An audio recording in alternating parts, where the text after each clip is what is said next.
जी हाँ जनाब, इस वक्त हम बात करेंगे जो चेयरमैन लेबर पार्टी के इस हल्के के इस कॉन्स्टिट्यूशन के जो हैं ताहिर मिर्ज़ा साहब, उनसे बात करेंगे और उनसे पूछेंगे कि जो है ना कि वो आज की शाम कैसे इंजॉय कर रहे हैं among all the Pakistani community.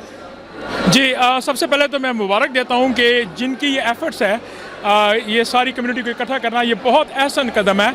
और इम्पॉर्टेंट इसलिए है कि पाकिस्तान ने एक ऐसा कदम उठाया जो इससे पहले कभी नहीं उठाया गया 70 सालों में। और ये जो कॉरिडोर खोली है ये सिर्फ 2.9 माइल अवे है। इसका मतलब ये कहने का है कि वो लोग जो इसको दूरबीन से देखा करते थे वो अब करीब आके इसकी ज़ियारत कर सकते हैं। ये इमरान खान का बहुत अच्छा कदम है और होपफुली कि आगे भी ऐसे हो। यहाँ पे गुरु नानक के आखिरी दिन गुजरे हुए हैं और ये वो जगह पे है जहाँ पे 70 साल से सिख सिर्फ दूरबीन से ही देख सकते थे, इसलिए बड़ा इंपॉर्टेंट है। पंजाब को इकट्ठा करना एक ख्वाब है। बेशक वो गुरमुखी बोलते हो बॉर्डर के उस साइड पे या शाहमुखी बोलते हो बॉर्डर के इस साइड पे, है पंजाबी।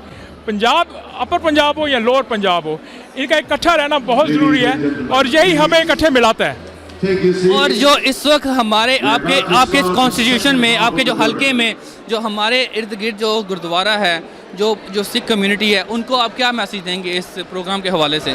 उनको मैसेज हमने ये दिया भी है और देंगे कि वो एक कदम बढ़ाएंगे तो इंशाल्लाह हम 2 कदम बढ़ाएंगे। वो हमारे दिल में रहते हैं क्योंकि उनकी सारी मजहबी प्लेसेस हमारे इलाके में हैं और हम उसकी बड़ी रिस्पेक्ट करते हैं। बहुत शुक्रिया ताहिर मिर्ज़ा साहब।